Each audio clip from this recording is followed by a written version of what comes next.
Buenos días a todas y a todos. Buenos días a todas y a todos. Quiero darles la bienvenida a esta primera sesión del Seminario Permanente Globalización desde un enfoque de derechos, organizado por la Cátedra Extraordinaria Francisco de Vitoria Bartolomé de las Casas de la Coordinación de Humanidades de la Universidad Nacional Autónoma de México. En esta sesión inaugural del Seminario Permanente tenemos el gran honor de contar con tres personalidades muy relevantes y distinguidas del ámbito académico y de la UNAM. La doctora Guadalupe Valencia García, coordinadora de Humanidades de la UNAM, el doctor Leonardo Lomelí Vanegas, secretario general de la UNAM, y el doctor Armando Sánchez Vargas, director del Instituto de Investigaciones Económicas de la UNAM. Yo soy Guillem Comte Núñez, de la Cátedra Vitoria Las Casas, y moderaré esta sesión. En primer lugar, la doctora Valencia inaugurará este seminario permanente. A continuación, el doctor Lomelí, ponente principal de esta sesión, nos hablará sobre implicaciones morales y éticas de la economía global. Y luego el doctor Sánchez Vargas comentará la ponencia del doctor Lomelí. Finalmente, abriremos la sesión a preguntas del auditorio que está siguiendo la retransmisión del seminario por el canal de YouTube de la Coordinación de Humanidades. En este sentido, les pido a ustedes en el auditorio que formulen sus preguntas de forma clara y sintética en YouTube para que las podamos ir recopilando durante la sesión. Antes de cederle la palabra, quiero presentarles a la doctora Valencia. Guadalupe Valencia García es doctora en Sociología por la Universidad Nacional Autónoma de México, maestra en Sociología Política por el Instituto de Investigaciones Dr. José María Luis Mora y licenciada en Sociología por la Universidad Iberoamericana. Actualmente está adscrita como investigadora en el Programa de Investigación en Ciencias Sociales y Literatura del Centro de Investigaciones Interdisciplinarias en Ciencias y Humanidades. La doctora Valencia es integrante de la Academia Mexicana de Ciencias y ha fungido como presidenta de la Asociación Interamericana de Estudios sobre el Tiempo. En la universidad ha desempeñado funciones académicas desde que inició su carrera docente en la Facultad de Ciencias Políticas y Sociales en 1986. También fue coordinadora del programa de posgrado en estudios latinoamericanos de 2012 a 2015. En el Centro de Investigaciones Interdisciplinarias en Ciencias y Humanidades ha desempeñado diversos cargos, como secretaria técnica y secretaria académica, y finalmente directora del CEICH en 2016 por un periodo de 4 años. En diciembre de 2019 fue designada coordinadora de Humanidades por el rector de la universidad, doctor Enrique Graue. Adelante, doctora Valencia, Muchísimas tiene la gracias. palabra. Muy buenos días a quienes nos acompañan hoy, a quienes nos están siguiendo por los canales de transmisión acostumbrados, a quienes nos acompañan también desde España. Saludo con gran gusto y agradezco la presencia y participación como ponente del doctor Leonardo Lomelí, el conferencista inaugural. Un honor y un gran lujo tener al doctor Lomelí aquí. Secretario general, decía, de nuestra universidad, y el doctor Armando Sánchez, director del Instituto de Investigaciones Económicas, quien estará a cargo de los comentarios a la conferencia. Agradezco la invitación y felicito por la iniciativa de este seminario permanente que bajo el título Globalización desde un enfoque de derechos diseñó el doctor Guillem Comte en el marco de la Cátedra Extraordinaria Francisco de Vitoria Bartolomé de las Casas. Me congratulo por la calidad académica de nuestros invitados y también por dar inicio hoy a este seminario que tiene como objetivo constituir un espacio para la consideración de problemas de dimensión global con el fin de desentrañarlos en diálogo con el paradigma de derechos y ofrecer pistas sobre su resolución. El seminario se plantea tratar cuestiones relacionadas con la globalización, desde un enfoque de derechos, componentes de distintas disciplinas y con aportaciones que abonen a los siguientes temas: gobernanza, derechos humanos, seguridad, economía y desarrollo sostenible, migración, medio ambiente, cultura, salud, ciencia y tecnología, educación y desarrollo humano. Esta cátedra extraordinaria, creada el 31 de agosto de 2017 por nuestra UNAM y la Universidad de Salamanca, Promueve el estudio, análisis y reflexión a través de seminarios, cursos y conferencias especializados en el pensamiento de Francisco de Vitoria y de Bartolomé de las Casas y los ámbitos que convergen en sus obras: derecho internacional, globalización, derechos humanos y de los pueblos y comunidades indígenas, implicaciones morales y éticas de la economía, la dignidad y la condición humana.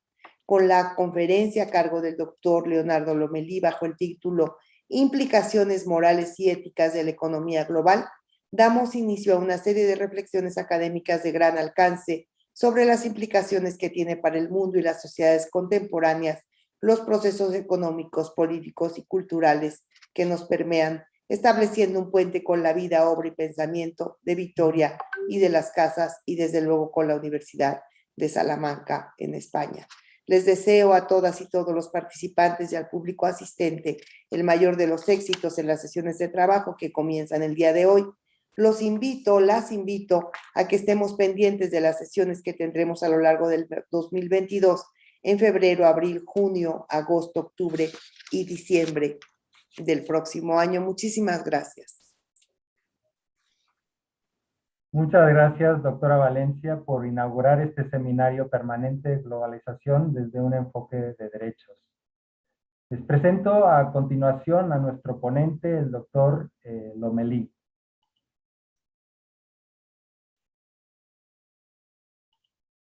Leonardo Lomelí Vanegas es licenciado en Economía por la Facultad de Economía de la UNAM y maestro y doctor en Historia por la misma universidad. En 2002 recibió la medalla Alfonso Caso por sus estudios de maestría y obtuvo también el segundo lugar del premio Jesús Silva Herzog de Investigación en Economía 2003, otorgado por el Instituto de Investigaciones Económicas de la UNAM por el trabajo La economía de la seguridad social en México. En 2006 recibió el reconocimiento Distinción Universidad Nacional para Jóvenes Académicos en el área de docencia en Ciencias Económico-Administrativas, y en 2009 el mismo reconocimiento, pero en el área de investigación en Ciencias Económico-Administrativas. Ha ejercido la docencia en la Facultad de Economía de la UNAM desde 1994. Actualmente es profesor titular B definitivo de tiempo completo de dicha facultad. Cuenta con el nivel D del Programa de Primas al Desempeño del Personal Académico, PRIDE. Pertenece al Sistema Nacional de Investigadores con la categoría de Investigador Nacional Nivel 2. Es miembro de número de la Academia Mexicana de Economía Política y miembro de la Asociación Mexicana de Historia Económica. También ha sido profesor de asignatura en el Colegio de Historia de la Facultad de Filosofía y Letras, en el doctorado en Economía Ambiental y de los Recursos Naturales que imparte el posgrado en Economía de la UNAM, con la Universidad Nacional Agraria La Molina en Lima, Perú, y en la especialización en Historia del Pensamiento Económico del Programa de Especializaciones en Economía.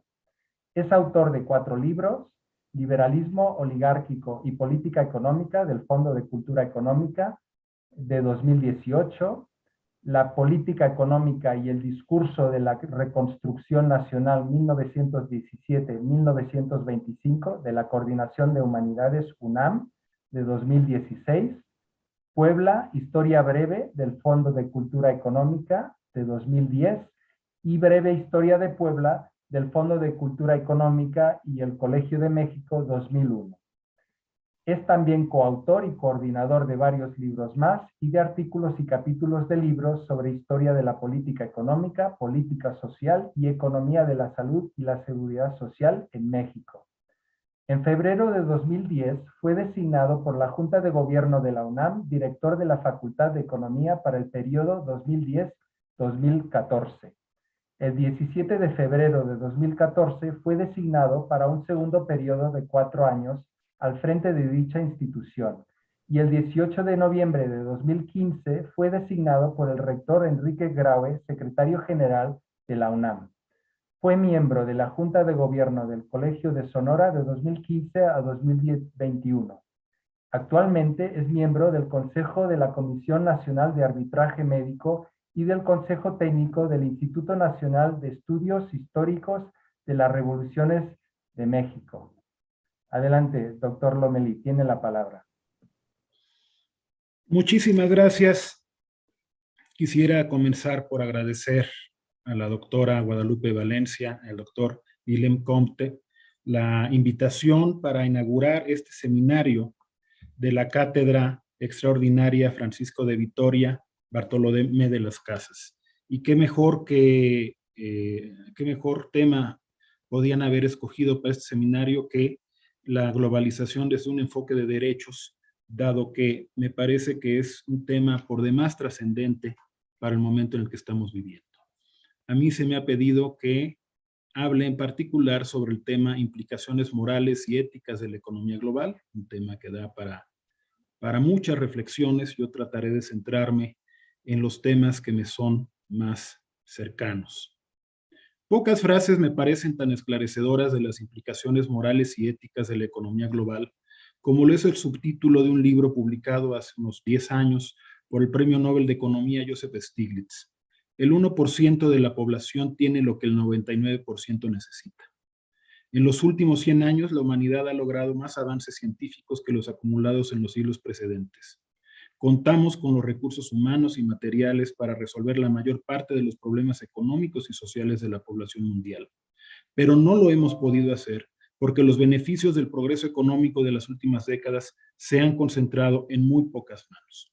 La emergencia sanitaria provocada por el virus SARS-CoV-2 ha puesto en evidencia la interdependencia de la economía global, pero también las enormes asimetrías que existen entre los países más desarrollados y el resto de las naciones. Por si fuera poco, los patrones de crecimiento que hemos seguido han impactado en el clima del planeta y ponen en riesgo los ecosistemas, la actividad económica y la vida misma de las siguientes generaciones. La fragilidad del sistema económico mundial, que ha sido evidenciada por las crisis de 2008-2009 y de 2020-2021, se debe en gran medida a la excesiva concentración del ingreso y la riqueza que ha propiciado la intensificación del fenómeno que conocemos como globalización. Dicho fenómeno alude, en su dimensión económica, a la creciente interdependencia entre las economías nacionales por su vinculación cada vez más intensa a los mercados mundiales de bienes, servicios y capitales. Esta concentración del ingreso y la riqueza y las profundas brechas en calidad de vida entre los países desarrollados y los que no lo son, tiene profundas implicaciones éticas y morales que constituyen por sí mismas un poderoso argumento para revisar la manera en la que se ha desarrollado hasta ahora la globalización y proponer alternativas para moderar sus aspectos más concentradores y excluyentes.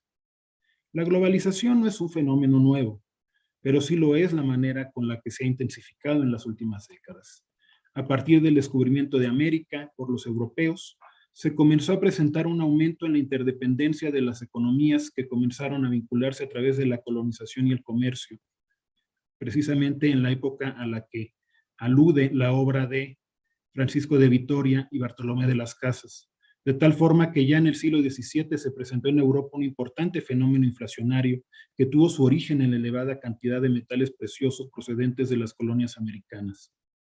No obstante, varios especialistas coinciden en que la primera globalización propiamente dicha se inició en el siglo XIX con la conformación de los grandes imperios coloniales europeos que incorporaron a las redes internacionales del comercio y la inversión a vastos territorios y poblaciones de Asia y África, y con la apertura de China y el Imperio Otomano al comercio con Occidente. Esta primera globalización generó rivalidades que condujeron a la Primera Guerra Mundial y terminó abruptamente con la Gran Depresión de los años 30. A partir de ese momento, la globalización siguió avanzando a una velocidad más moderada hasta que nuevamente se intensificó a fines del siglo XX. Uno de los grandes autores de nuestro tiempo, Thomas Piketty, escribió hace poco al respecto.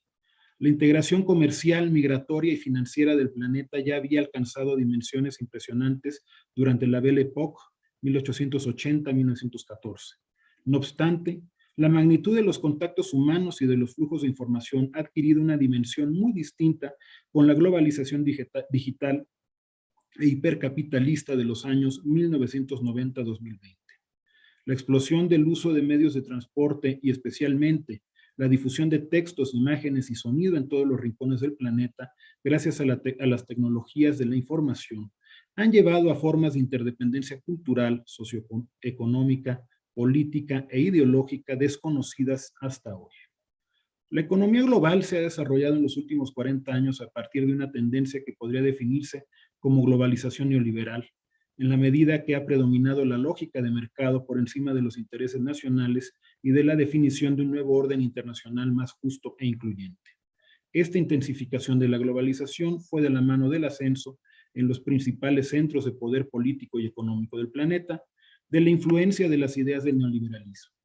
El neoliberalismo fue una reacción muy temprana al creciente intervencionismo estatal, ya que comenzó a formularse desde los años 30, pero alcanzó una gran notoriedad e influencia a partir de las perturbaciones económicas de los años 70, que pusieron en entredicho el consenso macroeconómico que había guiado la política económica durante el largo periodo de crecimiento de la segunda posguerra. La coexistencia de fenómenos de estancamiento e inflación, que desafiaban al enfoque hasta entonces dominante en la economía, abrió la puerta a nuevas explicaciones que criticaban la excesiva intervención estatal y proponían una desregulación de los mercados y la privatización de empresas públicas para lograr una asignación más eficiente de los recursos. Se trataba, en resumen, de regresar a las visiones más antiguas del liberalismo económico, que veían en la economía de mercado un sistema autorregulado, capaz de garantizar la mejor asignación posible de los recursos en ausencia de intervenciones de otro tipo. Hay, sin embargo, una contradicción de origen de la globalización neoliberal con la economía liberal en la que dice apoyarse. Si bien es cierto que el liberalismo económico está a favor de eliminar las trabas a la movilidad de los bienes, servicios y factores de la producción, la globalización neoliberal ha puesto énfasis en la liberalización de los flujos internacionales de bienes, servicios y capitales, pero no en la liberalización de los flujos internacionales de personas. Por el contrario, el mundo desarrollado ha puesto trabas crecientes a la migración, sobre todo a la de personas no calificadas.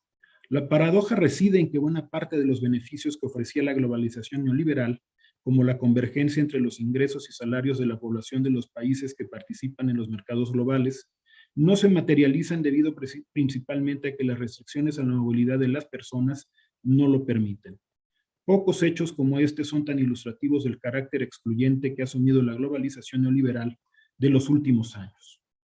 Uno de los principales problemas que subyacen en la globalización neoliberal es la premisa fundamental de que el libre funcionamiento de los mercados conduce al mejor resultado socialmente posible. Esta premisa subyace en el enfoque dominante del pensamiento económico y parte de la idea de que el mercado es una institución capaz de armonizar el interés individual con el de la sociedad. Uno de los principales problemas que ha enfrentado desde su origen la economía es pasar por alto que la armonía entre ambos tipos de interés solamente se presenta cuando se cumplen una serie de supuestos que son difícilmente observables en la vida real. De ahí el abismo que se presenta entre las promesas de la globalización neoliberal y sus resultados. Permítaseme ahora una pequeña digresión sobre precisamente la contradicción que se da en la economía convencional entre individualismo y el bien común. Aunque la economía es una ciencia relativamente reciente, menos de 2 siglos y medio han transcurrido desde que Adam Smith publicó La riqueza de las naciones, el libro que muchos consideran el primer texto clásico de economía, lo cierto es que desde su origen ha estado inserta en una reflexión más amplia y de larga data sobre la relación entre el individuo y la comunidad. Adam Smith trató de responder a la cuestión filosófica planteada ya en la Grecia clásica y que enfrentara a Aristóteles con Platón sobre el mejor camino para alcanzar el bienestar, dejando a las personas buscar individualmente lo que más les convenga u organizando a la sociedad desde una entidad que no podía ser otra que el Estado. Smith llegaba a una conclusión similar a la de Aristóteles. Platón era, por el contrario, más bien partidario de que se organizara desde el Estado. Pero Smith, al igual que Aristóteles, sostenía que si se dejaba a cada persona actuar en función de sus intereses individuales, alcanzaría un resultado socialmente eficiente, ya que tendría que dedicarse a alguna actividad que los demás estimaran útil. Las personas buscarían dedicarse a aquellas funciones para las que se consideran más aptos y al hacerlo, atenderían una necesidad social sin proponérselo, como si los guiara una mano invisible, como dice la famosa metáfora de Smith, que no es otra cosa que las fuerzas del mercado, la interacción entre la oferta y la demanda. Partiendo de un principio tan simple y que es aplicable a una economía organizada a partir de mercados que funcionan en competencia perfecta, o sea, aquellos en los que hay una gran cantidad de productores y vendedores que no pueden influir individualmente en el precio, se construyó un sólido discurso favorable a limitar la injerencia del Estado en las relaciones económicas. La idea de que el sistema económico se autorregula y funcione mejor entre menos injerencia haya en el libre funcionamiento de los mercados, cobró fuerza y se convirtió en la base de la política económica liberal. Esta visión es compatible con la visión general del liberalismo sobre el Estado, que lo considera necesario para garantizar la vida y la propiedad de las personas, pero que al mismo tiempo busca acotarlo para que no invada la esfera de las relaciones que los individuos establecen entre sí como particulares, entre las que sitúa a las relaciones económicas. Hay dos grandes problemas sociales con profundas implicaciones morales y éticas que deja de lado la idealización de la economía de mercado como el mejor sistema económico posible. El problema de la distribución del excedente social y el no menos grave problema de las externalidades, situaciones en las que el interés individual entra claramente en conflicto con los intereses de la sociedad. El primero fue advertido por Marx y constituye la base de su crítica a la economía política. Por su parte, el no menos grave problema de la pobreza se encuentra estrechamente relacionado con el de la desigualdad. Si bien se puede ser pobre en una sociedad muy igualitaria y puede darse el caso contrario de que no haya pobreza en países con una alta concentración del ingreso, como algunos casos de grandes países productores de petróleo en el Medio Oriente, lo cierto es que históricamente la pobreza y la desigualdad son dos fenómenos que suelen retroalimentarse. El segundo problema es cada vez más visible en el desastre ambiental que estamos viviendo. Es necesario no perder de vista que a Smith y a la mayoría de sus seguidores, los economistas políticos clásicos, les interesaba encontrar el mejor sistema económico posible para alcanzar la prosperidad general. En ese sentido, el adecuado funcionamiento de los mercados era la solución para la pobreza que se desprendía de su análisis. Una economía de mercados competitivos entraría en un círculo virtuoso de crecimiento y elevación constante del nivel de vida mediante la profundización en la división del trabajo, que elevaría la productividad y con ello la producción, la riqueza nacional, los salarios, el ingreso de las familias y el consumo, lo que constituiría un nuevo estímulo para profundizar aún más la división del trabajo y alimentar así un proceso de crecimiento económico con sucesivas mejoras en los salarios reales y por consiguiente en los niveles generales de existencia. En el planteamiento original de Smith, este proceso podía ser ininterrumpido si se eliminaban las restricciones a la actividad económica. El análisis sobre el crecimiento de la población que introdujo unos años después Malthus y que condujo a los economistas clásicos posteriores a Smith a la conclusión de que el crecimiento económico estaba limitado por la disponibilidad de tierras adecuadas para la producción de alimentos, terminó con el optimismo inicial de la economía política clásica y fue determinante para que la economía se convirtiera en la llamada ciencia lúgubre en el siglo XIX, al llegar a la conclusión de que cuando se agotara la frontera agrícola se detendría el crecimiento económico y la economía llegaría a un estado estacionario. Hoy sabemos que subestimaron el progreso técnico, como también en su momento lo señalara Carlos Marx. El problema de la pobreza llevó a John Stuart Mill, el último gran economista clásico, a realizar una reflexión sobre las posibilidades de redistribuir el ingreso. En una economía que no crece, la pobreza solo puede reducirse a través de una redistribución del ingreso, por lo que Stuart Mill planteó los fundamentos de una política fiscal redistributiva, en la cual los impuestos sobre las herencias, al gravar directamente la riqueza, deberían ser preferidos a los impuestos sobre la renta y estos a su vez deberían preferirse a los impuestos sobre el consumo, ya que los impuestos sobre la renta son proporcionales al ingreso de las personas y pueden ser progresivos a medida que aumenta el ingreso, en tanto que los impuestos al consumo se aplican sin importar la capacidad de pago del consumidor. La redistribución del ingreso sería de esta forma la solución para los principales problemas sociales mediante una política de asistencia social operada por el Estado y la impartición de educación pública gratuita a las clases menesterosas. El enfoque general tenía que ver con la corrección de situaciones que impiden el buen funcionamiento de los mercados, sin que la intervención del Estado genere incentivos negativos al esfuerzo individual y al trabajo. Stuart Mill terminó reconociendo que el buen funcionamiento de los mercados no bastaba por sí solo para corregir algunos de los problemas sociales más acuciantes, en particular la pobreza y la desigualdad. Ante la crítica del socialismo utópico en la primera mitad del siglo y del marxismo en la segunda, Stuart Mill trató de avanzar en la identificación de aquellas circunstancias bajo las cuales los mercados no funcionan adecuadamente.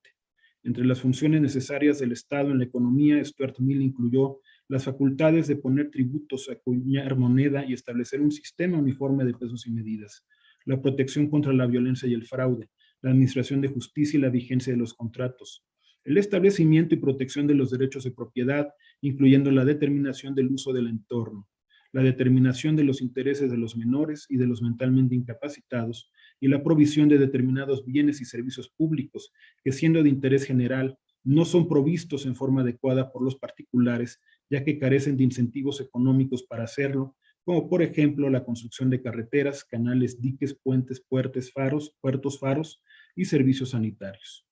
Las llamadas funciones facultativas del Estado incluyen la protección al consumidor, la educación básica para clases menesterosas, la educación superior para todos los que a ella accedieran, por cierto, la conservación del entorno natural, la regulación de los servicios públicos y la asistencia social.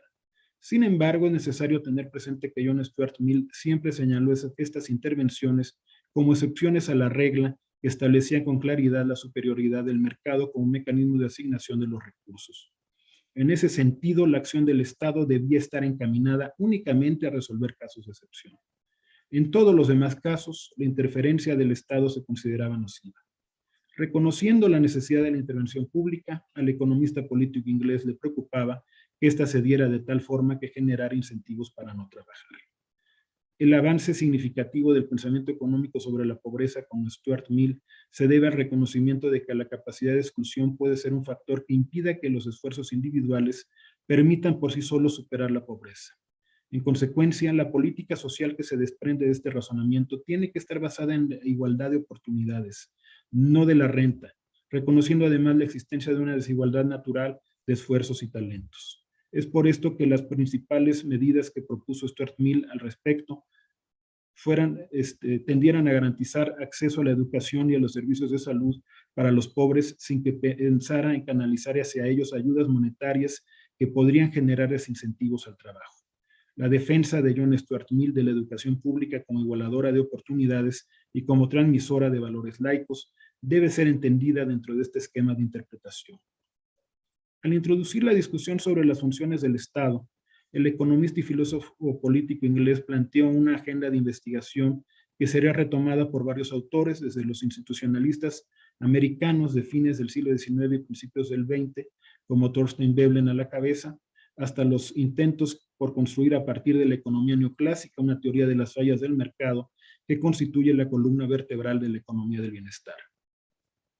La historia de estas importantes corrientes del pensamiento económico ameritaría en sí misma una reflexión aparte.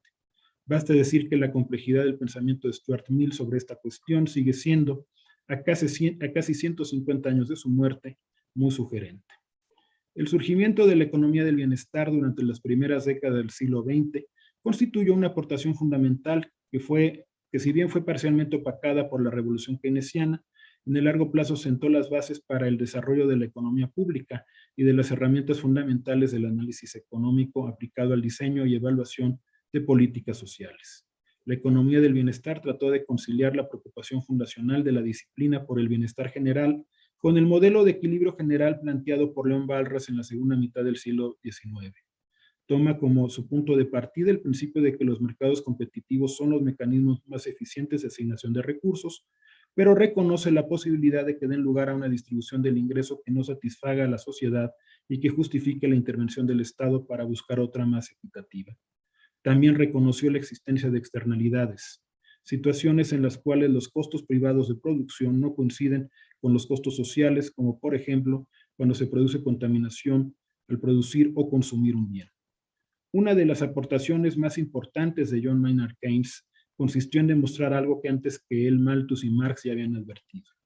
La tendencia secular del capitalismo al desequilibrio y no al equilibrio, como clásicos y neoclásicos sostenían, basados en la noción de la economía como sistema autorregulado. Otra fue la posibilidad de influir en las actividades económicas a través de las políticas monetarias y fiscales.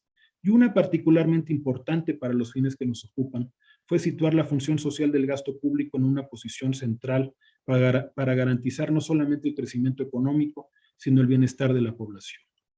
A la par que Keynes y sus seguidores daban esta discusión, se reconoció también que el bienestar no puede ser medido únicamente a partir del incremento del ingreso nacional y del poder adquisitivo de la población. El concepto de desarrollo se fue ampliando para incluir no solamente el crecimiento de los niveles de ingreso nacional y por habitante, sino el acceso a un conjunto de bienes y servicios que comenzaban a generalizarse en los países económicamente más avanzados. Incluye también transformaciones importantes en la estructura económica, caracterizadas por el crecimiento del sector industrial y la difusión del progreso técnico en los demás sectores, elevando la productividad en el campo y liberando de esta manera un excedente de población rural que migrara a la ciudad y se ocupara en actividades industriales y de servicios. La teoría del desarrollo se ocupará entonces no solamente del tema del crecimiento, sino de los cambios en la estructura demográfica, de la relación entre los principales sectores de actividad económica, de las transformaciones sociales que estos cambios traen consigo y sobre todo de la mejora continua de los niveles de vida de la población. La teoría del desarrollo recibe un impulso importante en la segunda posguerra cuando se acelera el proceso de descolonización y la recién creada Organización de las Naciones Unidas crea comisiones económicas para analizar la problemática de las principales regiones del mundo. Destaca el interés por analizar la diferencia en las brechas de crecimiento y bienestar entre los países más desarrollados y el resto. Hasta entonces, se había asumido implícitamente que los beneficios del crecimiento económico se extenderían de los países ricos al resto y al interior de cada país de los sectores con mayores ingresos a los que percibían menos, con base en la teoría de la convergencia. Dicha teoría sostiene que si se deja operar a los mercados sin interferencias y se eliminan las restricciones a los factores de la producción, los incentivos económicos conducen a una asignación eficiente de los recursos que canalizará la inversión a las zonas y países con menores salarios y por esa vía estos tenderán a aumentar hasta igualarse con los ingresos de las zonas más ricas. En la práctica, el resultado había sido muy distinto y lejos de mejorar, empeoró cuando en las últimas décadas del siglo XX el ascenso de las ideas neoliberales llevó a un proceso de liberalización comercial y de regulación económica en el que aún se halla inserta la humanidad. La globalización excluyente. La desregulación de los mercados se combinó con las tendencias de la cuarta revolución industrial iniciada en las últimas décadas del siglo XX, que se caracteriza por el desarrollo de la computación, las telecomunicaciones, la economía de la información y la energía nuclear. Ambas fueron los factores principales que intensificaron la globalización. En sentido estricto, la globalización iniciada en la segunda mitad del siglo XIX nunca se detuvo, pero tuvo una pausa durante la Gran Depresión, cuando la mayor parte de los países del mundo recurrieron a políticas proteccionistas para tratar de proteger su planta productiva y los empleos de su población. Posteriormente, continuó de manera gradual y razonablemente gobernada por las instituciones económicas creadas al final de la Segunda Guerra Mundial, hasta los años 70, cuando diversas perturbaciones económicas relacionadas con el creciente déficit fiscal de varios gobiernos y la creación de la Organización de los Países Exportadores de Petróleo, la OPEP, generaron un clima propicio para el ascenso de posiciones conservadoras, críticas del intervencionismo estatal y favorables a la restauración de los mecanismos de libre mercado que, en su opinión, habían sido distorsionados, dando lugar a resultados ineficientes. Esta desregulación, combinada con los procesos tecnológicos en curso que permitían que el mundo se encontrara cada vez mejor comunicado y que la población accediera a flujos de información crecientes, aceleraron el proceso de globalización. La reducción gradual pero sostenida de aranceles, que había caracterizado el periodo 1945-1985, se dio el paso a aperturas comerciales abruptas e indiscriminadas que en muchos países como México tuvieron serias consecuencias sobre la planta productiva y el empleo. Como señaló en su momento Eric Reinert, la sociedad se polariza entre países ricos y países pobres y los de renta media tienden a desaparecer. Los intentos desde la década de 1950 hasta la de 1970 de crear mediante la industrialización países de renta media, aunque sus industrias no fueran todavía internacionalmente competitivas, fueron después desmantelados por la terapia de choque de un libre comercio demasiado repentino. En principio, parecería que una apertura comercial es benéfica, siguiendo con el razonamiento propuesto inicialmente por Adam Smith. Es mejor comprar lo que necesitamos comprar de la manera más barata posible. Este argumento, desarrollado por David Ricardo, dio origen a la teoría del comercio internacional, que con diversos ajustes sigue siendo una de las piedras angulares del enfoque económico dominante.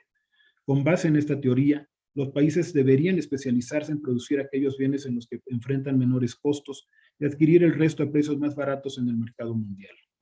La teoría del comercio internacional parte del supuesto de que no hay ventajas adicionales en el patrón de comercio adoptado por cada país. Sin embargo, la evidencia histórica señala que dependiendo del tipo de bienes que comercian en el mercado mundial, unos países obtendrán mayores ventajas que otros y que por esta vía tendrán mayores ganancias en el largo plazo. Este ha sido el caso de los países que se han especializado en la exportación de bienes manufacturados respecto a aquellos que se han dedicado principalmente a exportar materias primas. La forma en la que evolucionan los precios de ambos tipos de bienes en el largo plazo implica una ganancia a favor de aquellos países que se especializan en la producción de bienes manufacturados y servicios especializados, lo que constituye un mecanismo adicional de concentración del ingreso entre los países, como lo demostró en su momento Raúl Prebisch. La principal evidencia de que en los hechos la teoría del comercio internacional no explica el funcionamiento de los mercados globales es el hecho de que ningún país se ha desarrollado practicando en todo momento el libre comercio. Como señaló Eric Reinhardt, los países ricos tienden a instigar a los países pobres a aplicar teorías que ellos mismos nunca han seguido y probablemente nunca seguirán. El caso más paradigmático en ese sentido es el de los Estados Unidos, que siguió una política económica abiertamente proteccionista hasta que se convirtió en la potencia dominante y asumió el papel que el Reino Unido había desempeñado anteriormente como principal defensor del libre comercio. De esta manera, la apertura comercial por sí misma no tiene un efecto positivo en los países que la practican, sino va acompañada de otras políticas que ayuden a mitigar sus efectos negativos de corto plazo. Pero si además va acompañada de una liberalización de capitales, puede tener como resultado que las grandes empresas dirigen sus inversiones a los países con abundancia de mano de obra y menores salarios para aumentar su tasa de ganancia y de esta manera, también los trabajadores de los países desarrollados terminan siendo afectados por la manera en la que se gestiona la apertura. Como lo advirtió Stiglitz, la forma en la que se ha gestionado la globalización ha conducido de por sí a unos salarios todavía más bajos porque se ha reducido al mínimo la capacidad de negociación de los trabajadores.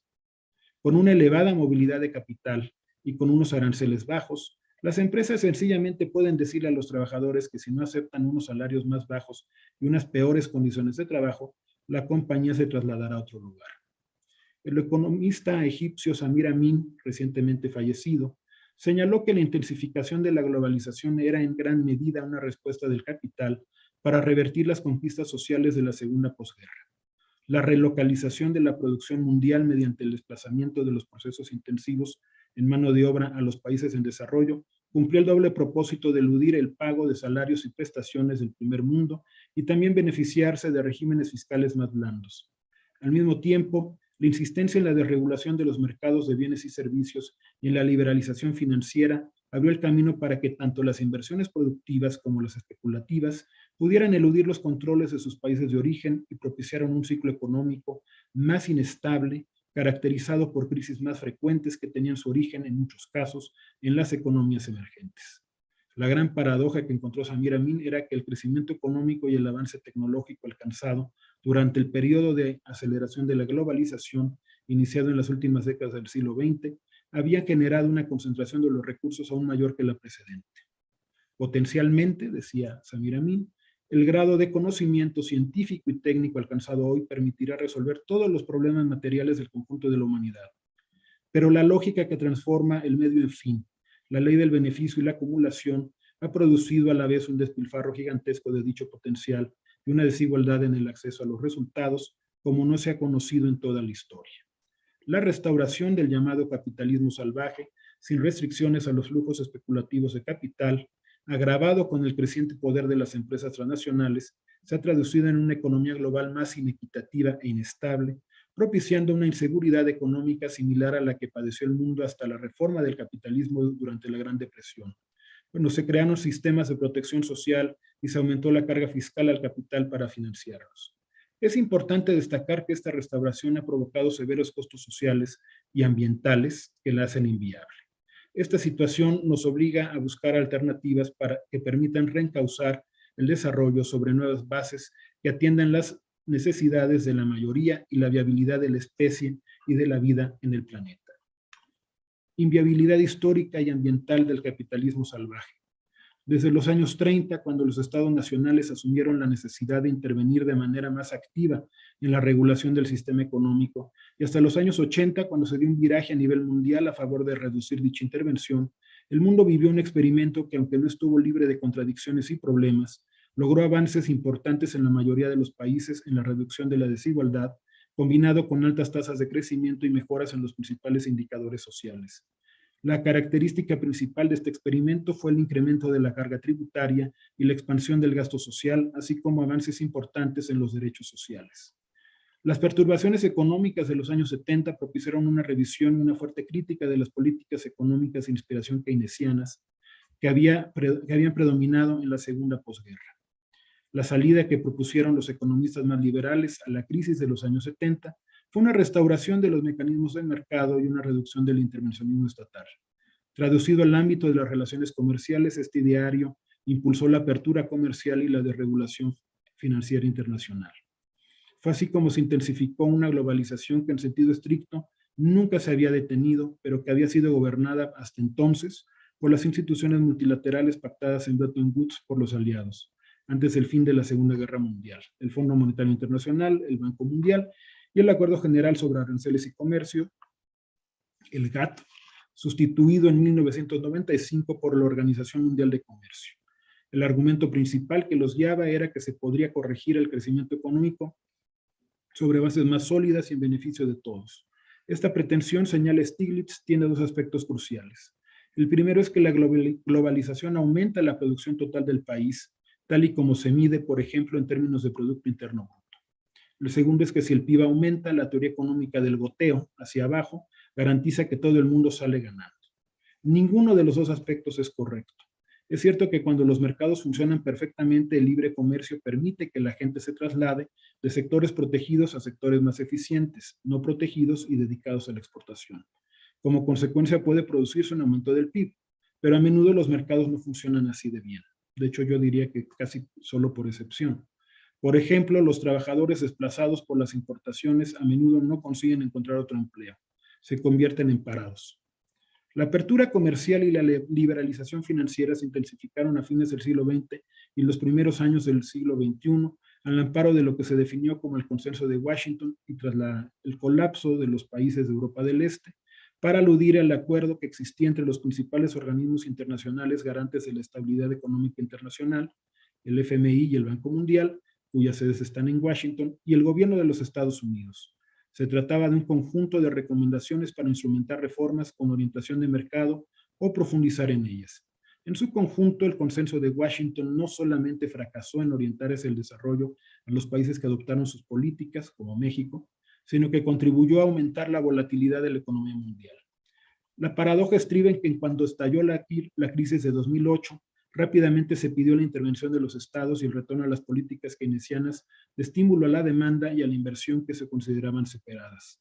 Al ser interrogado sobre las causas y las consecuencias de la crisis financiera, a la que a su vez devino en económica iniciada en 2008, Stiglitz declaró: la agenda de la globalización ha estado estrechamente relacionada con los fundamentalistas del mercado, la ideología de los mercados libres y la liberalización financiera. En esta crisis vemos que la mayoría de las instituciones hacia el mercado, en la economía más orientada al mercado, están cayendo y acudiendo al gobierno en busca de ayuda. En ese sentido, la caída de Wall Street es para el fundamentalismo de mercado lo que la caída del muro de Berlín fue para el comunismo. El regreso al capitalismo salvaje que guió la primera globalización resulta inviable al menos por tres razones. La primera, porque el propio avance de las fuerzas productivas hace más inestable el ciclo económico y puede conducir a crisis más severas y recurrentes que las ocurridas en aquel entonces, como ya lo hemos visto. La segunda, porque es socialmente inviable, ya que mientras no se incluya también la movilidad de las personas, la apertura comercial y la liberalización financiera favorecerán la concentración del ingreso y la ampliación de las brechas entre los países y las regiones más ricas y las más pobres. Y la tercera, porque seguir creciendo con los patrones de consumo actuales implicaría un colapso ambiental que pondría en riesgo la viabilidad misma de la especie y de la vida en el planeta. La generación de gases de efecto invernadero asociada al actual patrón de crecimiento es insostenible por sus efectos en el cambio climático, que se ha traducido en un calentamiento global que ya está afectando no solo la temperatura, sino el régimen pluvial, el derretimiento de las masas de hielo de los polos y los glaciares, con la consecuente elevación del nivel de los océanos y con graves consecuencias sobre la vida en el planeta. Como señalaron Mario Molina, José Sarucán y Julia Carabias, a pesar de que el cambio climático es ya irremediable, si se actúa con urgencia y de manera decisiva, todavía estamos a tiempo de evitar costos y consecuencias mayores y potencialmente catastróficas para el desarrollo de las naciones y para los sistemas ecológicos en el planeta. Se trata de una decisión de una gran trascendencia social y ética, además de económica y ambiental, y sus efectos son tanto para el presente como para el futuro. Es un compromiso transgeneracional. En consecuencia, es no solo deseable, sino necesario tratar de reencauzar la globalización, atendiendo una consideración ética relacionada con la preservación de la vida en el planeta para el beneficio de las generaciones futuras y otras de índole moral, como la reducción de las brechas de desarrollo que separan a las regiones más ricas de las más prósperas y a los hogares más ricos de los más pobres dentro de un mismo país. De lo contrario, está en riesgo el futuro mismo de la humanidad. Y quisiera terminar tratando de responder a la pregunta de si es posible gobernar la globalización e imponerle compromisos éticos y morales. Yo creo que sí lo es, si dejamos de ver a los mercados como entidades metafísicas y asumimos la responsabilidad global a través de los estados nacionales y los organismos multilaterales de regularlos en beneficio del interés de la mayoría de los habitantes del planeta. Evidentemente, la dificultad principal estriba en lograr acuerdos entre los estados para reconstruir la institucionalidad económica internacional. Para lograr este objetivo es necesario reformar a la Organización de las Naciones Unidas para que no prevalezcan en sus decisiones y acciones los intereses de los países más poderosos. O sea, algo bastante complejo, pero muy necesario. Después de décadas en las que se insistió en la existencia de un único camino posible para encauzar el desarrollo mundial, hoy contamos con voces disidentes, incluso en los principales centros económicos y académicos del mundo, que señalan la necesidad de impulsar un cambio. Incluso economistas destacados de la Academia Anglosajona, como el ya mencionado Joseph Stiglitz, Paul Krugman, George Akerlof y David Card, último premio Nobel de Economía, han sido muy críticos de la manera en la que se ha manejado la globalización y han contribuido a desmentir los mitos sobre los que se construyó la gestión neoliberal de la misma. A manera de ejemplo sobre la paradoja de la apertura de las fronteras al comercio y la inversión, en contraste con los muros que se han levantado a la migración, Stiglitz señaló: para ver cómo una globalización asimétrica puede afectar el poder de negociación, imaginemos por un momento cómo sería el mundo si hubiera libre circulación de mano de obra, pero no de capital. Los países competirían por atraer trabajadores, prometerían buenos colegios y un buen medio ambiente, así como menos impuestos a los trabajadores. Ello podría financiarse con unos elevados impuestos sobre el capital. Pero ese no es el mundo en que vivimos y en parte se debe a que el 1% no quiere que sea así. Hace casi 2 décadas, el economista colombiano José Antonio Campo veía ya en la centralidad adquirida por los derechos humanos y su expansión a los derechos económicos, sociales, culturales y ambientales, el eje integrador y progresista de una economía y una política al servicio de una globalización más incluyente. En su opinión, es la única forma de que la política social esté subordinada a la política económica y se le asigne una función meramente compensatoria. Coincido con él cuando señala: la búsqueda de mayores niveles de bienestar para la población exige un crecimiento económico dinámico, pero este resulta insuficiente cuando los patrones de desarrollo económico generan tendencias distributivas desfavorables, como una y otra vez lo ha reiterado la experiencia latinoamericana. En estas condiciones, la política social, por acertada que sea, no puede corregir estas tendencias adversas. Expresado en términos del análisis sobre funciones e instituciones públicas, esto implica que el cumplimiento de los objetivos sociales del desarrollo no se puede lograr sin incidir sobre el funcionamiento de los mercados, o expresado en otros términos, que será imposible avanzar en el desarrollo social si los objetivos sociales no se colocan en el centro de la política económica. Frente a las tendencias hasta hoy dominadas por las fuerzas centrífugas de la competencia global, hoy más que nunca es necesario generar visiones de largo plazo, incluyentes y afirmativas de la cohesión social. Esas deberían ser las líneas de acción para una revisión y actualización de las instituciones internacionales que le den otro sentido a la globalización y permitan aspirar a un orden global que asuma explícitamente un compromiso para reducir las asimetrías profundas que han ahondado las tendencias globalizantes en curso. La emergencia sanitaria que hemos enfrentado en los últimos 2 años debiera servirnos para reconocer la necesidad de reorientar la globalización, aprovechando sus aspectos positivos y regulando los más negativos. Ha puesto a discusión la importancia de considerar a la salud un derecho en una mercancía y de sumar esfuerzos a nivel global para que así sea. La epidemia ha evidenciado que en una situación de riesgo global no se pueden salvar solamente los ricos dejando atrás a los más pobres. La aparición en África de la variante Omicron del coronavirus revela que si no se hace un esfuerzo por ayudar a los países más rezagados en el combate a la pandemia a salir adelante, los costos se extenderán por todo el planeta, precisamente por los aspectos irreversibles de la globalización. En el largo plazo, ese reconocimiento debiera comprometernos a buscar, como lo propone Angus Deaton, que el acceso a la salud ya no sea un factor adicional de ampliación de la desigualdad entre países y al interior de los mismos.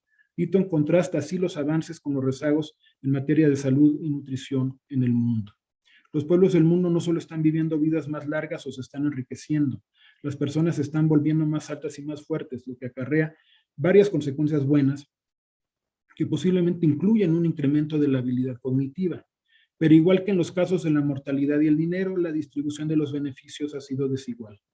Así que, aun cuando un gran número de personas ha realizado su escape, millones más se han quedado atrás, de lo que se deriva un mundo de diferencia en el cual la desigualdad es visible, incluso en el cuerpo de las personas.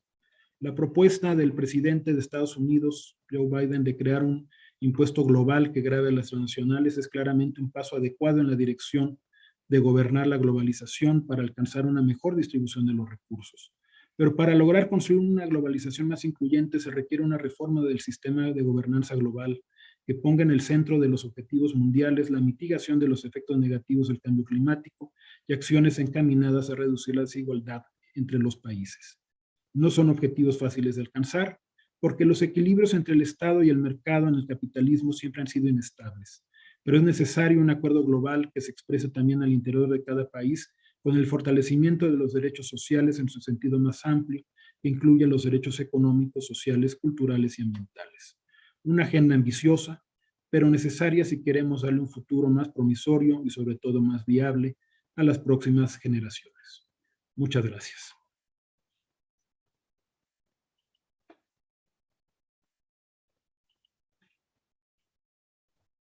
Pues muchísimas gracias por su excelente ponencia, doctor Lomelí.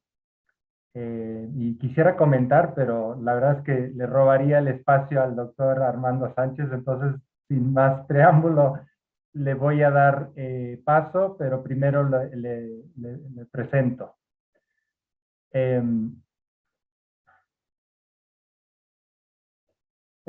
Armando Sánchez Vargas es licenciado en Economía, egresado de la Facultad de Estudios Superiores Acatlán, maestro y doctor en esa disciplina por la Facultad de Economía de la UNAM. Realizó un Master of Arts en Economics en el Instituto Politécnico de Virginia, Estados Unidos. Actualmente es investigador titular C de tiempo completo del Instituto de Investigaciones Económicas. Cuenta con nivel D del PRIDE y es integrante del Sistema Nacional de Investigadores nivel 2. El doctor Sánchez fue designado director del Instituto de Investigaciones Económicas para el cuatrienio 2018-2022. Sus principales líneas de estudio son pobreza, cambio climático, energía, macroeconomía, productividad industrial y econometría. Es titular de la Coordinación de Análisis Macroeconométrico Prospectivo del Instituto de Investigaciones Económicas. Ha sido responsable de 11 proyectos de investigación, corresponsable de 3 y colaborador en 11 con financiamiento nacional e internacional. Recibió el reconocimiento Distinción Universidad Nacional para Jóvenes Académicos en Investigación en 2011 y el Premio Universidad Nacional en el área de docencia en 2017. Fue merecedor de becas para estancias de indagación y actualización por 5 universidades internacionales, la Ford Foundation y el Grupo Santander. Adelante, doctor Sánchez Vargas, tiene la palabra. Muchas gracias, doctor Guillén. Gracias por la invitación a este evento tan importante en términos del análisis que se requiere hoy día para todos los países a nivel global. Voy a comentar el excelente documento presentado por el doctor Leonardo Lomelí, que está titulado Implicaciones morales y éticas de la economía global. El documento que nos presentó el doctor Lomelí tiene como eje conductor identificar y discutir las implicaciones éticas y morales de la globalización neoliberal. En este documento, el doctor concluye que el modelo ha conducido a una enorme concentración del ingreso y la riqueza y que ha ampliado las profundas brechas en la calidad de vida entre los países a nivel global. Además, ha predominado la lógica del mercado global por encima de los intereses nacionales y de las mayorías, y que, en consecuencia, se requiere actualmente un nuevo orden internacional más justo e incluyente. Así, en este documento destaca que por cuestiones éticas y morales se debería de revisar la manera en la que se ha desarrollado hasta ahora la globalización y se debe hacer un esfuerzo para proponer alternativas que moderen sus aspectos más concentradores y excluyentes. Así, el doctor Leonardo Lomelí abre la puerta a la posibilidad de pensar, de repensar una reconfiguración del capitalismo actual que permita generar un bienestar global. En el documento también se hace mucho énfasis en contextualizar la actual globalización neoliberal, haciendo un recorrido histórico muy interesante y enriquecedor sobre los aspectos históricos del liberalismo económico, yendo desde Val Ras, Adam Smith, Mills, etc. Y se hace énfasis en la idea de que las visiones originales y más antiguas del liberalismo de hace 3 siglos veían a la economía de mercado como un sistema autorregulado capaz de garantizar la mejor asignación posible de los recursos. Sin embargo, aquí la parte más interesante del documento nos muestra el doctor Lomelí un cuestionamiento hacia esa versión moderna del liberalismo o el neoliberalismo actual, en el que se piensa que el mercado libre materializa el bienestar y todo esto mediante la apertura de los mercados de bienes y de capitales, pero no se propone o no se ha visto materializado a nivel mundial que se abran los mercados de trabajo, donde la migración de los seres humanos no ha sido permitida. Hechos como esto nos señala, ilustran el carácter excluyente que ha asumido la globalización neoliberal en los últimos años. El modelo neoliberal ha asumido que en la realidad se cumplen una serie de supuestos que difícilmente son observables en la vida real.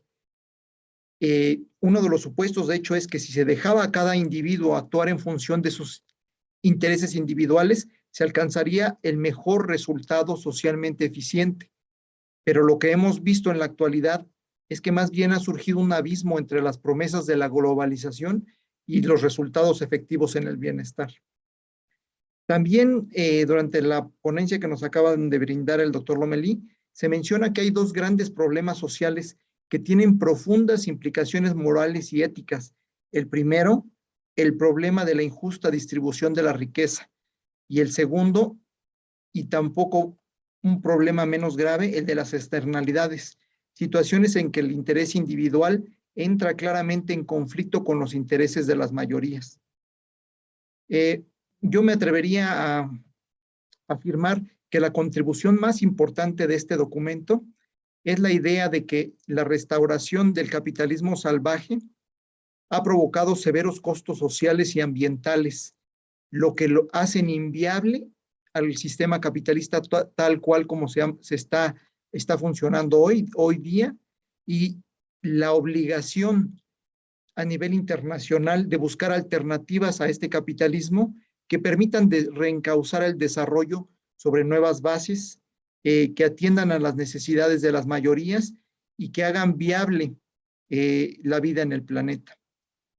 De hecho, profundizar en la ruta del capitalismo salvaje como hasta hoy día ha funcionado el sistema global resulta inviable por 3 razones que menciona el documento.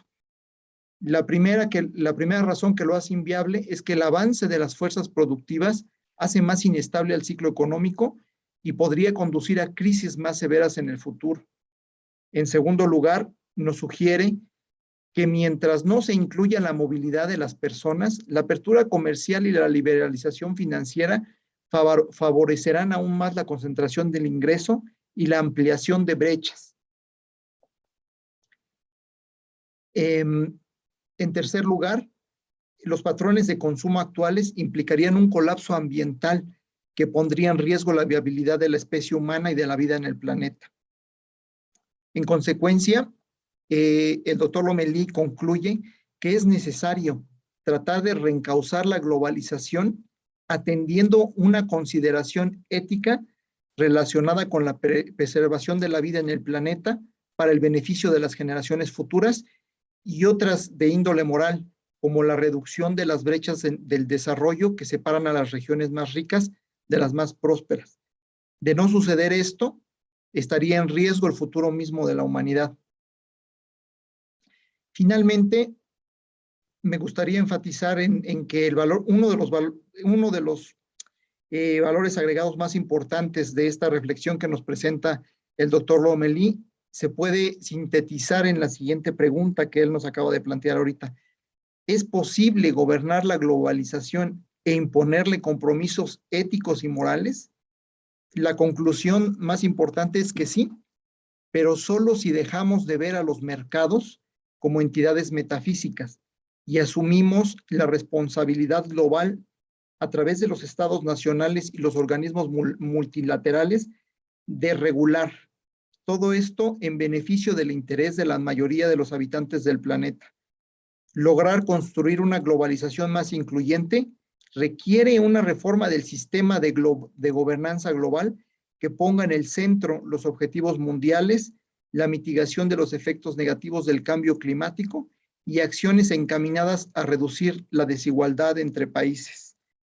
Entonces, en general, me parece que hay una contribución muy, muy importante de las reflexiones del doctor Lomelí en términos de que es inviable pensar que se debe de profundizar el neoliberalismo globalizador que ha predominado hasta la fecha. Y entonces ahí, en consecuencia de esta inviabilidad, se requiere reencauzar la globalización. Y sobre todo, la pregunta que está en el aire es ¿cómo imponerle compromisos éticos y morales a la globalización? ¿Cómo se puede hacer que la globalización sea más incluyente?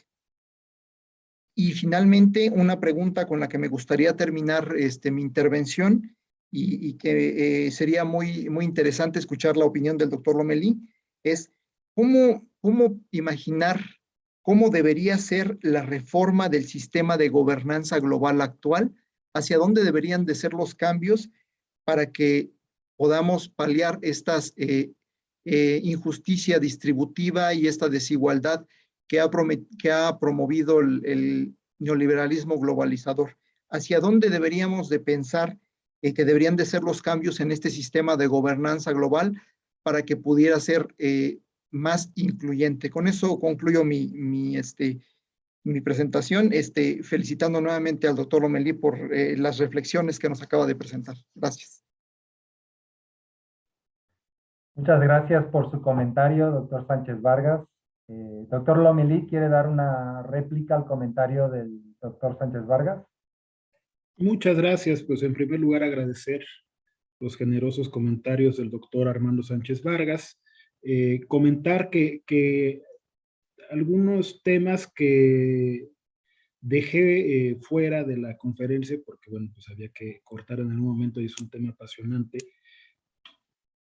Es crucial la acción de los estados, pero es evidente también que los gobiernos no siempre funcionan bien y bueno, parte de los problemas en la gestión estatal condujeron también a este ascenso del neoliberalismo.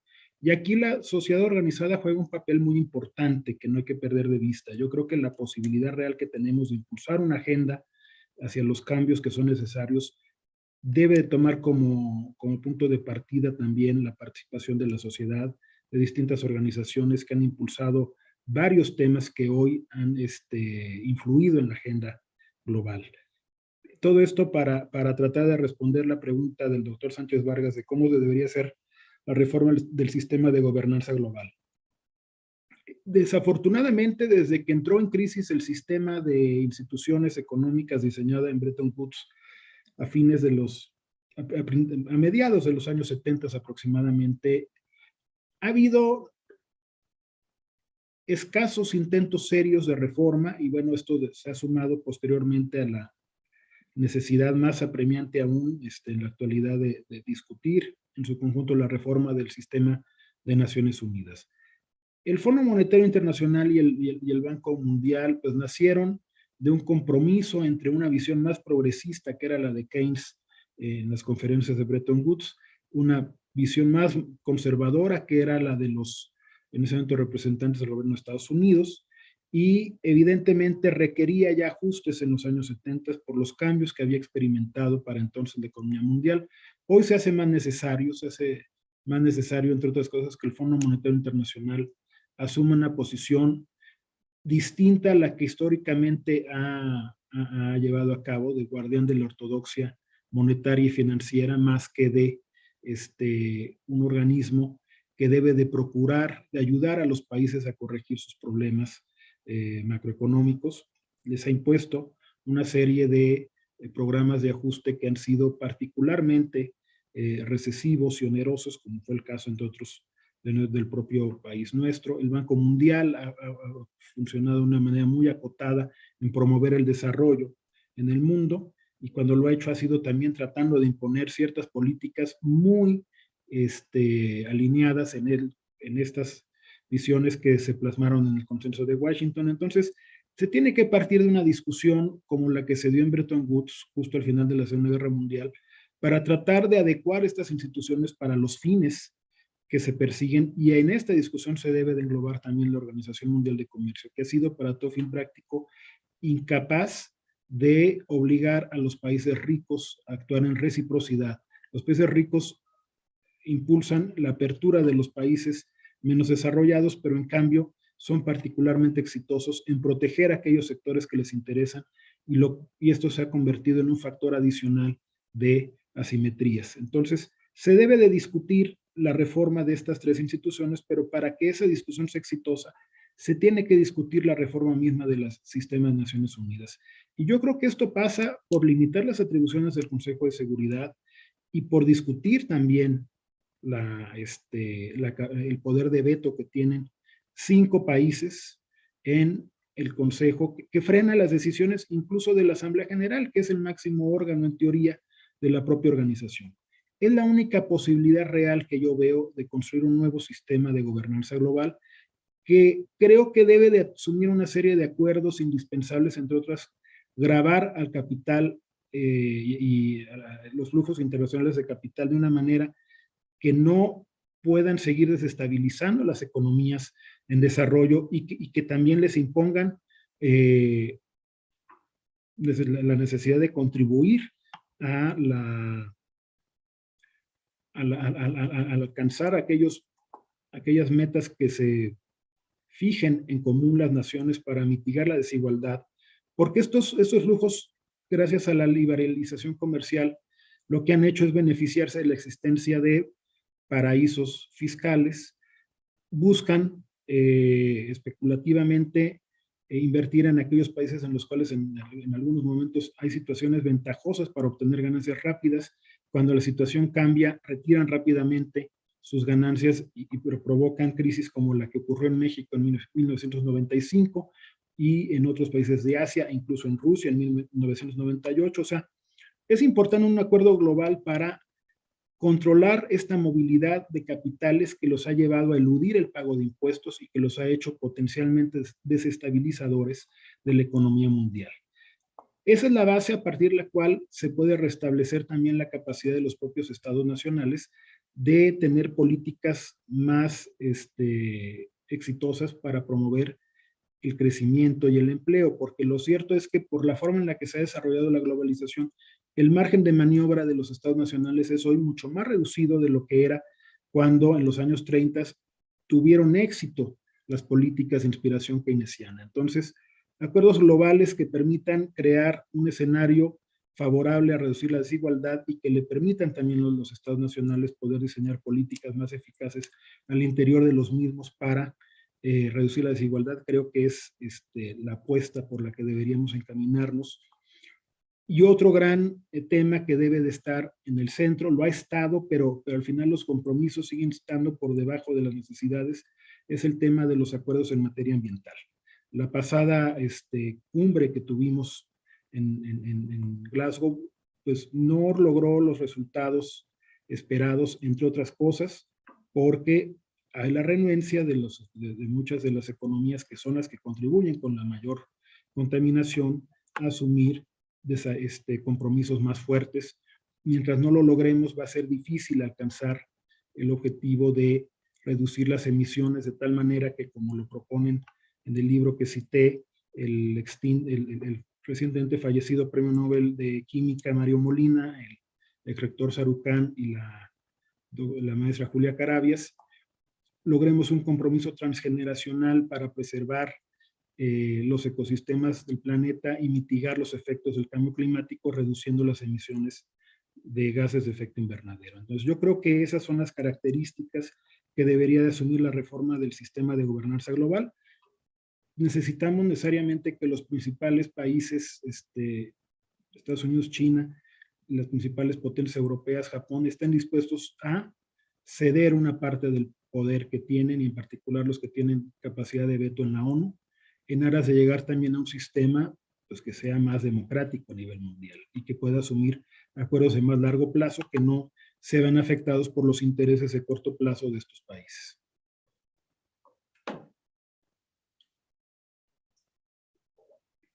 Muchas gracias, doctor Lomelí, doctor Sánchez Vargas. Es momento de dar paso a las preguntas del auditorio que hemos ido recopilando a lo largo de la sesión.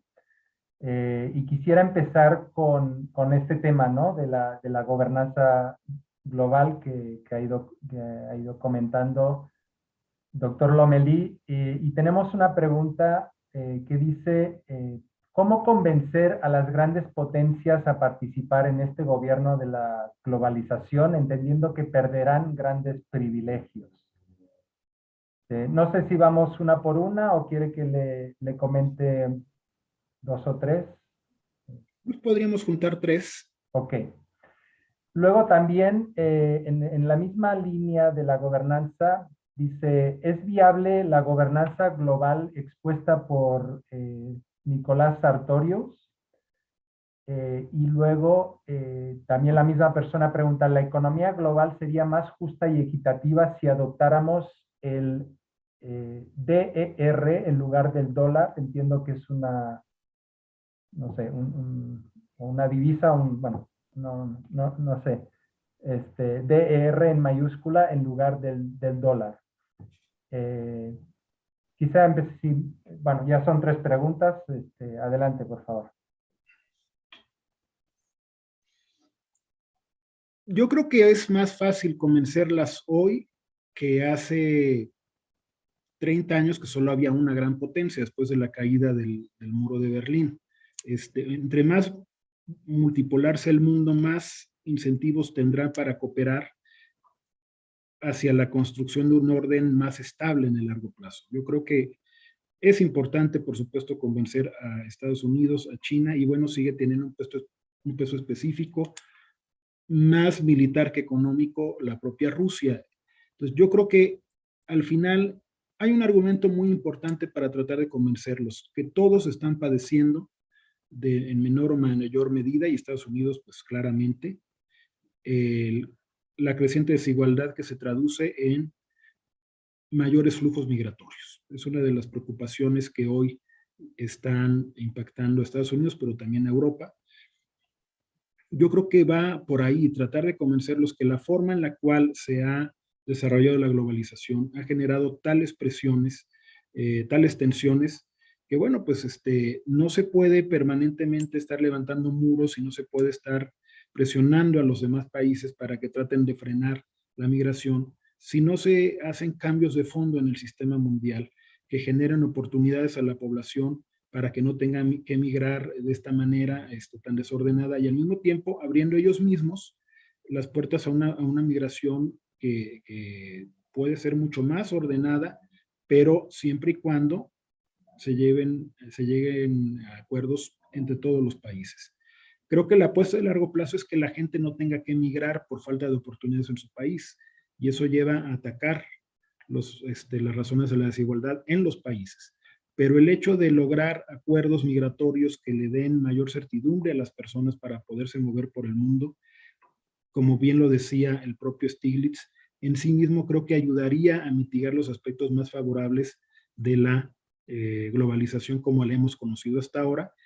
Y el mejor argumento para convencerlos es que eso daría lugar a un orden económico más estable, pero también mitigaría las presiones migratorias que hoy están enfrentando los países desarrollados.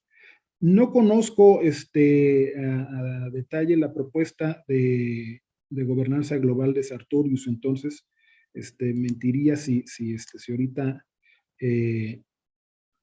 ensayara una respuesta al respecto. La economía global, no creo que el problema dependa tanto de la moneda, que es la base de las transacciones económicas internacionales, aunque por supuesto que el ser el país que emite la moneda, que sigue siendo la referencia del sistema económico internacional, le da ventajas a Estados Unidos.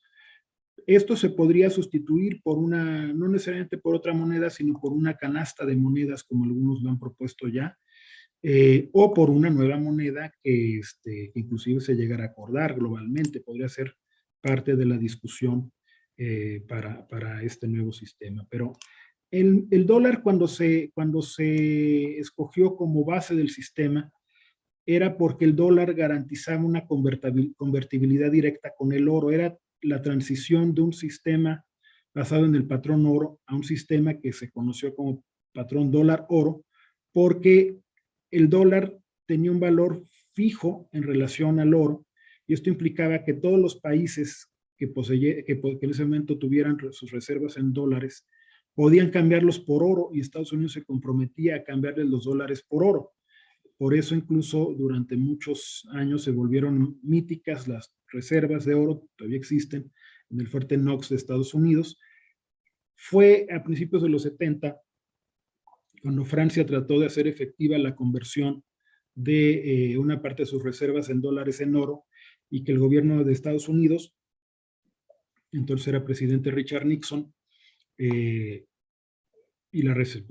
formalmente el sistema de la Reserva Federal, se negaron a cambiar los dólares por el oro, cuando se rompió de hecho ese esquema.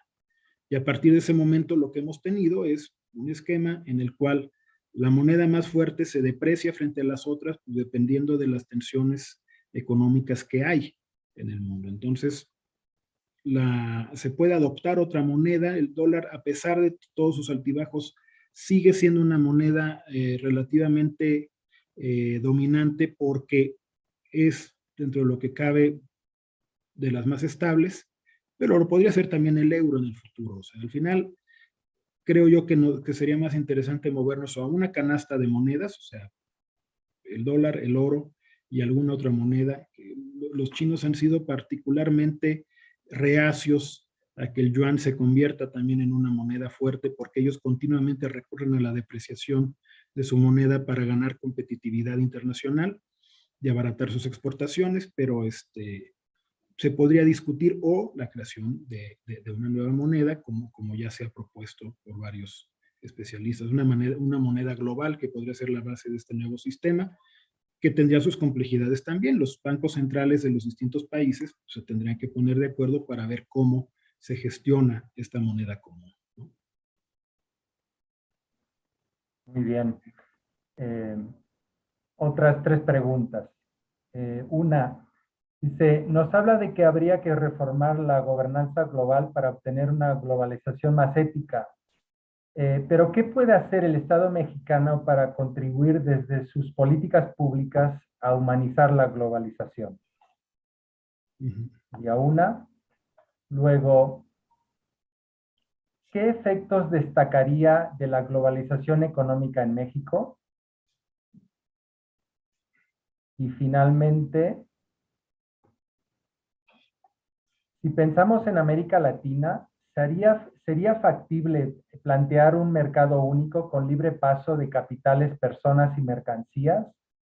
¿O qué frena que eso suceda?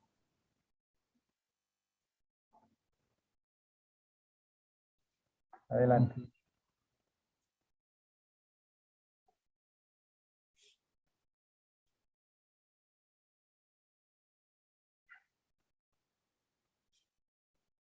Yo creo que el Estado mexicano puede hacer mucho para tratar de humanizar la globalización en el ámbito de sus políticas. De entrada, creo que hay que revisar nuestra política migratoria. Hemos asumido una posición en los últimos años de ser el dique de Estados Unidos hacia la migración salvadoreña, guatemaltecas, en general centroamericana, haitiana, ya incluso llegan de otros continentes. Tendríamos que revisar nuestras políticas porque no podemos nosotros reproducir aquello que en su momento nos ha parecido que es inaceptable por parte de otros países hacia nuestros connacionales. Entonces yo creo que tendríamos que poner el ejemplo nosotros mismos con esta migración, que muchas veces no es migración de destino, es migración de paso, pero de todas formas tendríamos que buscar la manera de tener políticas mucho más humanitarias con los migrantes que llegan a nuestro territorio. Creo también que algo que podría hacer el gobierno mexicano y que es urgente que se haga es pasar en los hechos a la construcción de un sistema de salud realmente universal.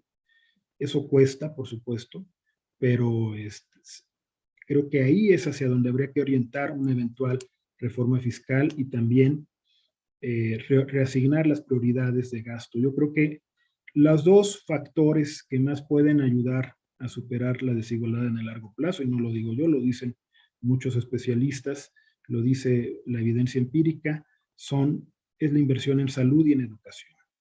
Y en este caso particularmente la inversión pública. Aspectos destacados de la globalización en México. No podemos negar que la forma en la que se gestionó la apertura, aunque tuvo grandes costos en términos de desaparición de empresas, incluso de varios sectores económicos que llegaron a romperse, cadenas productivas que se habían ido consolidando a lo largo de muchas décadas, también generó un sector exportador muy dinámico. El gran problema de este sector exportador es que no hemos logrado avanzar en generar una industria que vaya reduciendo las importaciones de componentes. Seguimos siendo, lo hemos hecho, pero en una escala menor a la que sería deseable. O sea, buena parte de lo que nosotros exportamos, de bienes manufacturados, de bienes incluso de alta tecnología, en realidad son sobre todo ensamblados en nuestro país, pero los componentes vienen de fuera y aprovechan los salarios bajos y por supuesto las facilidades que nos otorga el Tratado de Libre Comercio para usarnos como plataforma de exportación a Estados Unidos principalmente. Paradójicamente, la última revisión del Tratado de Libre Comercio, el actual TEMEC, nos obliga a tener un mayor componente regional y eso debería de ayudarnos a hacer un esfuerzo por producir más componentes en México, aumentar el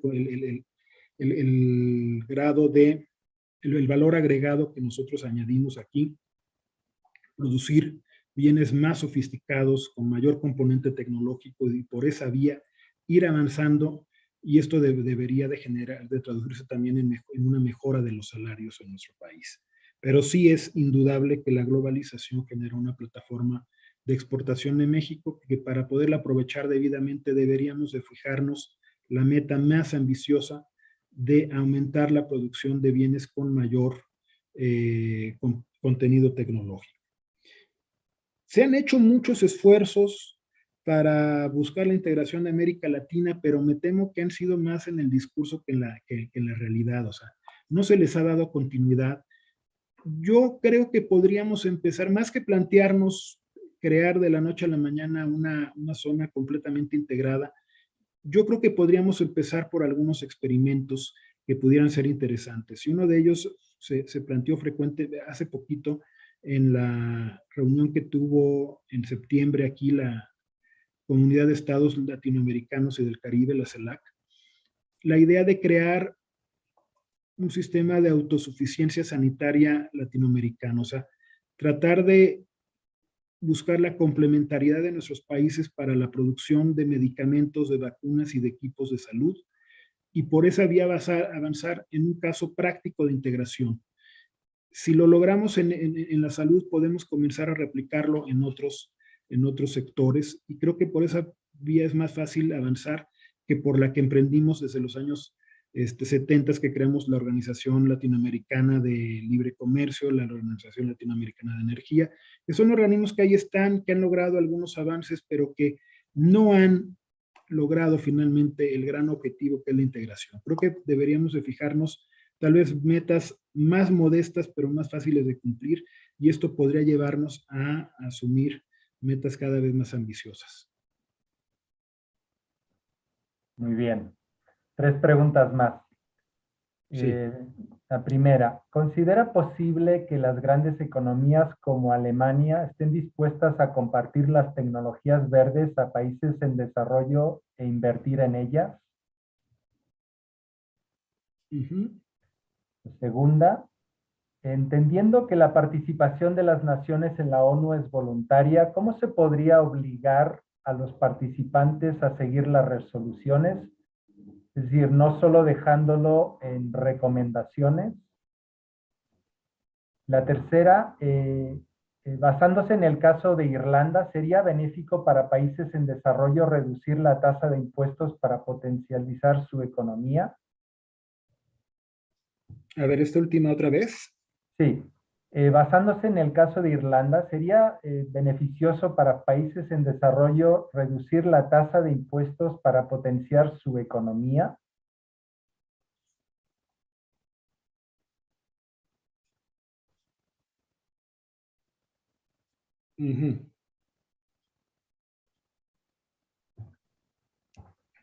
Bueno, la primera, yo sí creo que es posible persuadir a países como Alemania a compartir sus tecnologías verdes y a invertir en tecnologías verdes en los países en vías de desarrollo. De hecho, creo que ya lo están haciendo, y si forma parte de un acuerdo más general para avanzar en la mitigación de los efectos del cambio climático, creo que sería posible. De hecho, la CEPAL ha insistido en los últimos años, dentro de los documentos que ha generado sobre el estado que guarda el desarrollo en América Latina y las recomendaciones que ha hecho para buscar una nueva política de desarrollo, la necesidad de ver en las tecnologías verdes, en intensificar el uso de energías renovables, un gran potencial de desarrollo en el cual sería deseable contar con el apoyo de los países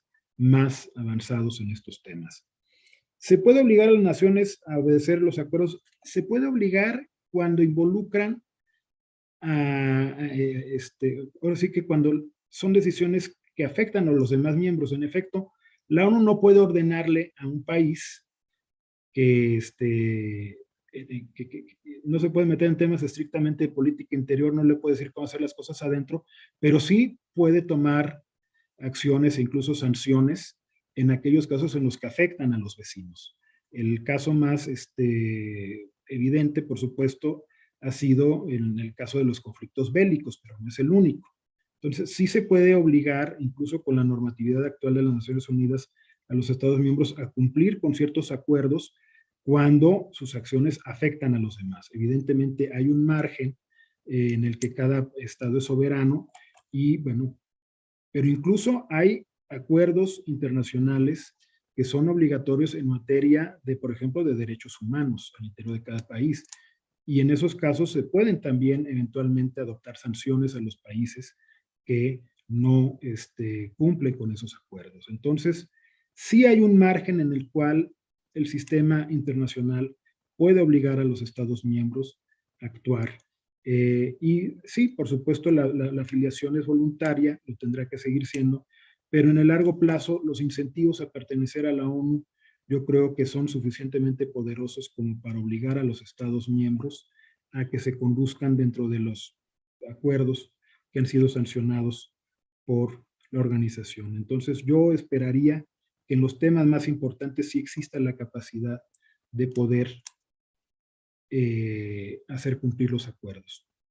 Insisto, hay muchas áreas en las cuales no se puede imponer el punto de vista de la ONU porque son áreas en las cuales los estados son soberanos, pero hay un conjunto de temas en los cuales sí se puede hacer, porque hay incluso acuerdos internacionales en la materia, suscritos por los propios países. O sea, ellos se comprometieron a cumplirlos, en su momento no se les impusieron, ¿no?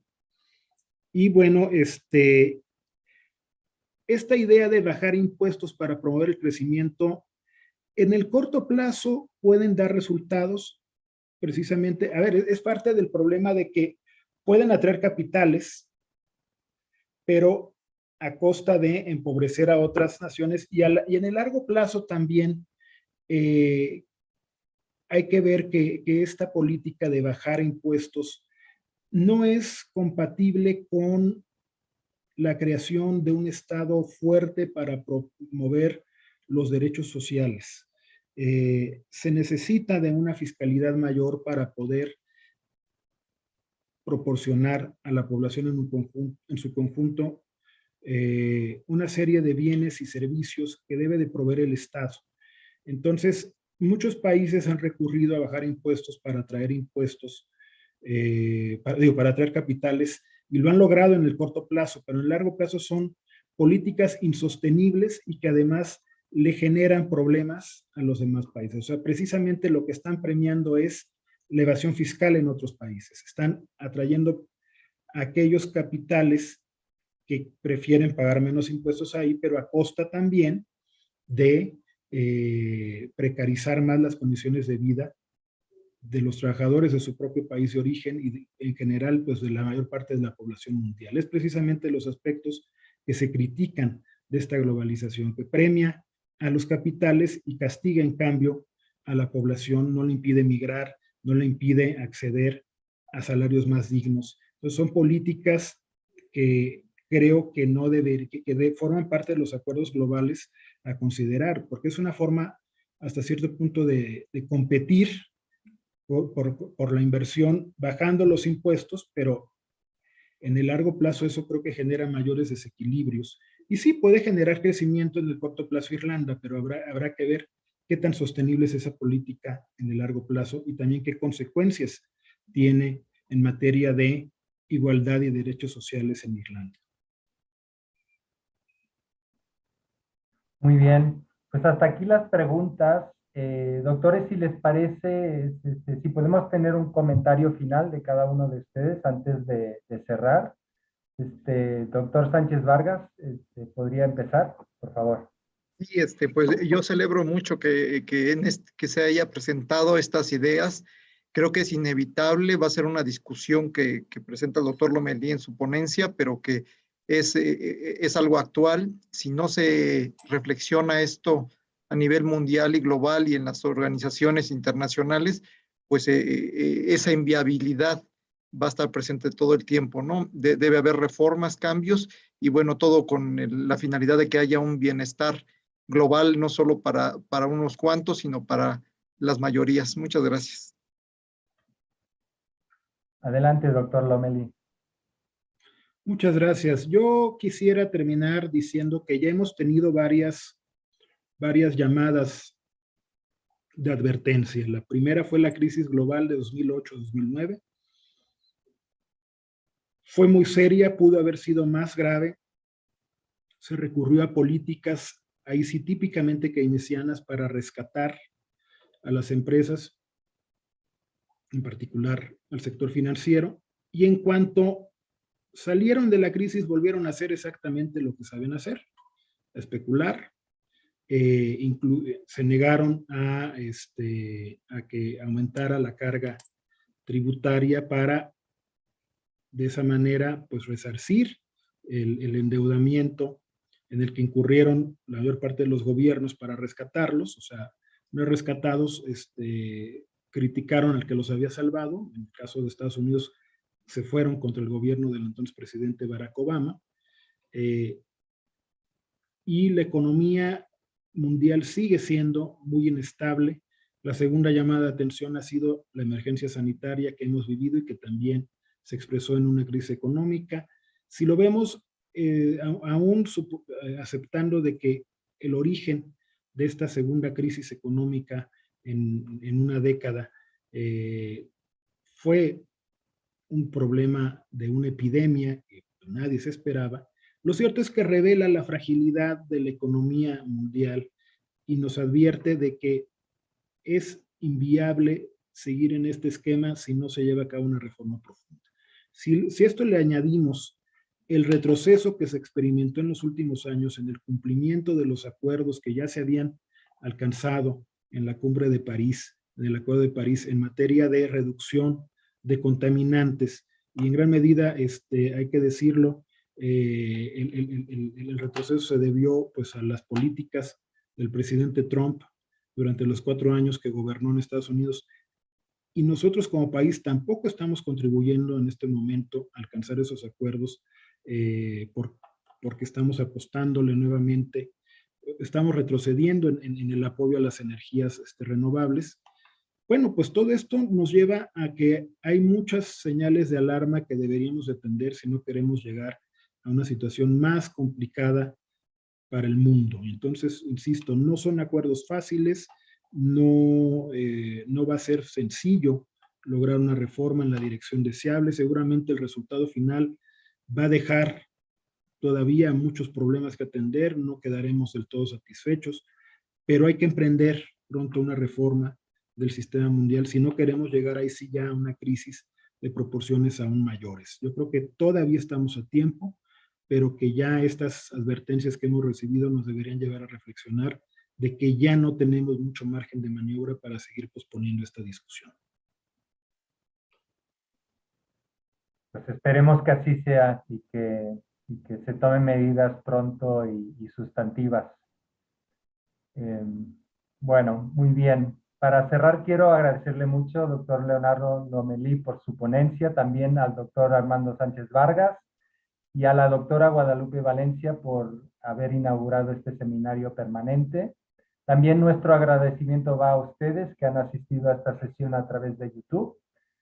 Les comento que la segunda sesión del seminario permanente, Globalización desde un enfoque de derechos, tendrá lugar el 18 de febrero del año entrante y que contaremos con la participación de Nayeli Ramírez Hernández, presidenta de la Comisión de Derechos Humanos de la Ciudad de México, quien nos hablará de los derechos humanos en el marco global.